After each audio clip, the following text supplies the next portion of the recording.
ఆబాల గోపాలాన్ని అలరించేటువంటి సాహిత్య ప్రక్రియ. ఏ భాషకైనా సరే ముందు జానపద సాహిత్యం అనేటువంటిది మొట్టమొదటి ఉంటుంది, ఆ తర్వాత శిష్ట సాహిత్యం వస్తుంది. ఓ రకంగా చెప్పాలి అంటే ఏ భాషకైనా జానపద సాహిత్యం తొలుచూరి ఆడబిడ్డ అంటే ఒక వంశంలో తొలుచూరి ఆడబిడ్డకు ఎంత గౌరవం ఉంటుందో ఆయా భాషల్లో జానపద సాహిత్యానికి కూడా అంతే ప్రాధాన్యం ఉంటుంది. జానపద సాహిత్యం, జానపద విజ్ఞానం అన్నటువంటి బృహత్తరమైన పరిధిలో చూసినప్పుడు అనేక అంశాలు వస్తాయి సాహిత్యంతో పాటు. ప్రస్తుతం నేను ఎంచుకున్నటువంటి అంశం తెలుగు సామెతలు, చందోలంకార వ్యాకరణ అంశం. చాలా గంభీరమైనటువంటి విషయం, ఒక యూజీసీ మేజర్ రీసెర్చ్ ప్రాజెక్ట్కి సరిపోయేంత అంశం అయినప్పటికీ సంక్షిప్తంగా 3 నిమిషాల్లో మీ ముందు విషయాన్ని ఉంచేటువంటి ప్రయత్నం చేస్తాను. సామెతలు అనేటువంటిది ఒక జాతి యొక్క అనుభవ సారానికి సంబంధించినటువంటి ఆణిముత్యాల లాంటి వాక్యాలు. కేవలం కవితాత్మకంగా చెప్పడం కాదు, తరతరాల యొక్క అనుభవాలని రంగరించి సింగారించి అక్షరమయం చేస్తూ సామెతల రూపంలో అందించారు. ఈ సామెత అనేటువంటి మాట సామ్యత అనేటువంటి సంస్కృత శబ్దం నుంచి వచ్చింది అని చిలుకూరి నారాయణరావు గారు లాంటి పెద్దలు చెప్పినా, అలాగే ప్రాంతీయంగా మనం చూసినప్పుడు కన్నడంలో కూడా ఈ మాట ఉండడం, దేశీయంగా సామెత అని, చాటువ అని, శాస్త్రం అని ఇలాంటి పేర్లతో వ్యవహారంలో ఉన్నటువంటి ఇది. ఈ సామెతల్ని సరే జానపద సాహిత్యం ఈ కోణంలో పరిశీలించేటప్పుడు ఒక సాంప్రదాయకమైనటువంటి ఛందశాస్త్రము, వ్యాకరణ శాస్త్రము, అలంకార శాస్త్రం వీటితో సమన్వయించడం సబబేనా అన్నటువంటి ప్రశ్న తప్పనిసరిగా వస్తుంది.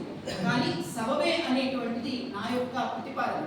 ఎంచేతనం అంటే లక్షణమే ముందుంటుంది అనడానికి లేదు. మనం ఒక నియమబద్ధమైనటువంటి లక్షణాలు అనేటువంటివి రావాలి అంటే దానికంటే మునుపు లక్ష్యం, ఉదాహరణ ఉండాలి.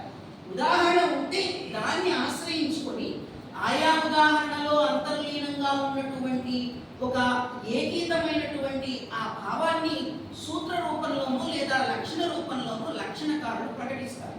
కాబట్టి లక్షణం కన్నా లక్ష్యమే ముందు.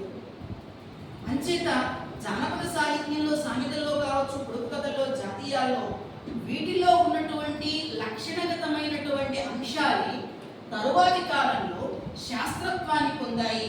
అటు ఛందశాస్త్రం కావచ్చు, వ్యాకరణ శాస్త్రం కావచ్చు, అలంకార శాస్త్రం కావచ్చు. అంచేత మీరు ఈ అంశాన్ని తీసుకోవడానికి ఎలాంటి విప్రతిపత్తి లేదు అని భగవత్సవ రెడ్డి గారు లాంటి పెద్దలు దాన్ని ఆమోద ముద్ర వేసుకున్నారు.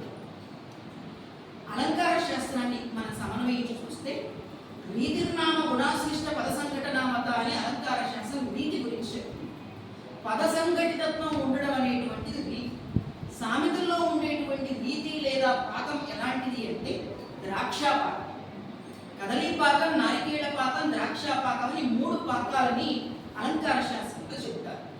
అలతి పదాలతోటి అర్థమయ్యేలాగా అర్థస్ఫూర్తికి ఎలాంటి సందేహాస్పదత అనేటువంటిది లేకుండా, అసందిగ్ధత, సందేహాస్పదం అనేటువంటిది లేకుండా స్పష్టంగా ఉండడం అనేటువంటిది ఈ ద్రాక్షాపాకం ఉన్నప్పుడు సులభంగా మనకు అర్థమవుతుంది.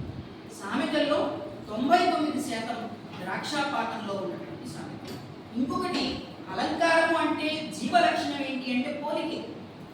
అందుకని అప్పయ్య దీక్షితుడు చిత్రమీమాంసలో చెప్తాడు, ఉపమైకా శైలూషి సంప్రాప్త చిత్రభూమికా భేదాత్. ఉపమాలంకారం అంటే పోలిక, 2 వస్తువుల్ని పోల్చడం. ఆ పోల్చడం అనేటువంటి ధర్మం ఉన్న ఆ ఉపమా అనేటువంటిది ఒక నటి. మిగతా అలంకారాలన్నీ కూడాను ఆ నటి ధరించేటువంటి రకరకాలైనటువంటి పాత్ర. అనుష్క ఉపమాలంకారం అయితే ఆవిడ జేజమ్మ కావచ్చు, అరుంధతి కావచ్చు, ఇంకోటి కావచ్చు, పాత్రలన్నీ కూడాను రకరకాలైనటువంటి అలంకారాలు ఉంటాయి. మనం సామెతల్లో చూస్తే ఉపమ తప్పకుండా ఉంటుంది. ఎందుకంటే 2 అంశాన్ని పోలుస్తున్నప్పుడు ఆ పోలిక ధర్మం ఉంటుంది. నిదర్శన, అర్థాంతరన్యాసం, ఇంకా ఇలా చాలా అలంకారాలను మనం సమన్వయించి చూడొచ్చు. మింగా మెతుకు లేదు, మిసానికి సంపింగి నుండి కావాలన్నాడట ఒకడు. చక్కటి పోలిక. తినడానికి ఏమీ లేదు కానీ ఆర్భాటానికి ఏమాత్రం తక్కువ లేదు. నా అభిప్రాయం కావ్య సాహిత్యంలోనూ ప్రబంధ సాహిత్యంలోనూ కంటే కూడాను ఇంకా ఎక్కువ అభివ్యక్తి వైవిధ్యం ఉన్నటువంటివి సామెతల్లో మనకి పుష్కలంగా లభిస్తాయి. ఇంకా అలంకారాల పేర్లు కూడా పెట్టి ఉండకపోవచ్చు. అటువంటి పోలికలు కూడా మనకి సామెతల్లోనూ జానపద సాహిత్యంలోనూ లభిస్తాయి. ఇది అలంకార శాస్త్రానికి సంబంధించిన సమన్వయం. ఛందశాస్త్రం, అరే అసలు ఛందస్సే లేదు కదా, గణాలేమీ లేవు కదా, అలాంటప్పుడు మీరు ఛందశాస్త్రాన్ని ఎలా సమన్వయం చేస్తారు అని ఇక్కడ నేను తీసుకున్నటువంటిది యతి అనేటువంటి లక్షణం. ఏమిటి యతి? సంస్కృతంలో యతిని విచ్ఛేద సంజ్ఞక, పాదంలో పలానా చోట అక్షరం ఇక్కడ ముగియాలి అని చెప్పడం సంస్కృతంలో యతి లక్షణం. కానీ తెలుగులో యతి లక్షణం అది కాదు, అక్షర మైత్రి. ఒక నిర్దిష్టమైనటువంటి అక్షరాలు ఆవృత్తి కావడం అనేటువంటిది తెలుగులో ఉన్నటువంటి యతి లక్షణం. ఈ యతి లక్షణానికి జీవధర్మం ఏంటి అంటే ఆ యొక్క వర్ణోత్పత్తి స్థానాలకు సంబంధించి కొన్ని చెప్పున్నారు. ఇల్లు కట్టగానే ఎలుకల రావిడి, ఈకి ఏకి ఎతి చెప్పారు. మనకి అచ్చుల ఎత్తులో ఏవైతే ఉన్నారో ఆ ఎత్తులో ఈకి ఏకి ఎతి ఉంటుంది. ఇది ఒక ఎతి. అయితే ఎతి యొక్క లక్షణం కేవలం అక్షరాలు రావడం కాదు, శ్రవణ సుగతంతో ఉండడం, నాద సౌష్ఠవతం అనేటువంటిది ఉండడం. అందుకోసం జానపదులు ఏ విధంగా అక్షరాల యొక్క కూర్పు ఉంటుందో చూసి ఆ అక్షరాల కూర్పుని చేశారు. అదే తర్వాతి కాలంలో శాస్త్రీయంగా యతి అని, ప్రాస అని ఇట్లా వచ్చాయి. ఇంటగెలిచి రచ్చగలవడం, అలాగే రెంటికి చెడ్డ రేవడి, రే రే, ఇలా శ్రవణ సుగతత్వం అనేటువంటిది యతి ధర్మం కలిగి ఉన్నటువంటిది. కాబట్టి ఛందస్సు సమన్వయం అవుతుంది. అసలు ఇంకా విశాలంగా ఆలోచిస్తే భరతుడు నాట్యశాస్త్రంలో చెప్పినటువంటి ఛందోహీనో నశబ్దోస్తి నా ఛందస్సు శబ్దవచ్చు, ఛందోహీనమైనటువంటి శబ్దమే లేదట. ఎన్ని ఛందస్సులు ఉన్నాయి అంటే సమవృత్తాలు కేవలం లెక్కబెట్టి చెప్పింది భరతుడు నాట్యశాస్త్రంలో 13,47,17,726 సమవృత్తాలు ఉన్నాయి అని. మరి అలాంటప్పుడు ఏదో ఒక వృత్తంలో ఆ శ్రవణ సుగతంతో ఉన్నటువంటి అది వెళ్ళి కూర్చుంటుంది. ఇలా ఛందశాస్త్రాన్ని కూడా మనం సమన్వయించుకోవచ్చు. వ్యాకరణంలో ఇందాకన్నా ఈ ఏ వీటికి చూసినప్పుడు వర్ణోత్పత్తి స్థానాలు కావచ్చు, లేదా చదల విషయంలో కానీ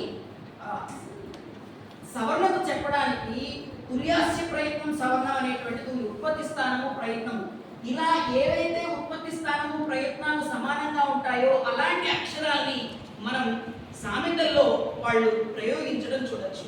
అంటే ఈ చందోలంకార వ్యాకరణ ప్రమేయాలతో, ఈ శాస్త్ర ప్రమేయాలతో కూడా తెలుగు సామెతల్ని మనం పరిశీలించినప్పుడు జానపదులు ఎంత విశిష్టమైనటువంటి సాహిత్య రచనా ధర్మం కలిగి ఉంటారు అన్నటువంటి విషయం మనకి స్పష్టపడుతుంది. రేఖామాత్రంగా సింధువులో నుంచి ఓ బిందువును మాత్రం మీ ముందు ఉంచగలిగానని సవినయంగా తెలియజేస్తూ నాకు ఈ అవకాశం కల్పించిన అధ్యక్షుడు ఆచార్య బాలసుబ్రహ్మణ్యం గారికి ధన్యవాదాలు తెలియజేస్తూ మీ అందరి శ్రవణ సంస్కారానికి నా యొక్క నమస్కారం. హిందువులో సింధువులు కూర్చోండి. మీకు సాహిత్యం చాలా బాగుంటుంది, కరెక్టే. ఏ భాషకైనా వర్తిస్తుంది. తమిళ కూడా సమేత ఉంది. యానాయి కూడా కాలం ఉంది, ఆనుకునే కూడా కాలం ఉంది వచ్చారు. అంటే ఏనుకాలం ఏనుకు వస్తే పిల్లికాలం పిల్లికరాదు, యానాయి కొని చక్కగా. సో ఈ నాకు ప్రశ్న అనుమానం ఎక్కువ అనుమానం లేదు. తెలుగు సామెతల జానపద సామెతల ఒక మాట వినండి. ఎందుకంటే సామెతలన్నీ అక్షర సృష్టించారా, ఇంకో వాళ్ళు సృష్టించారా?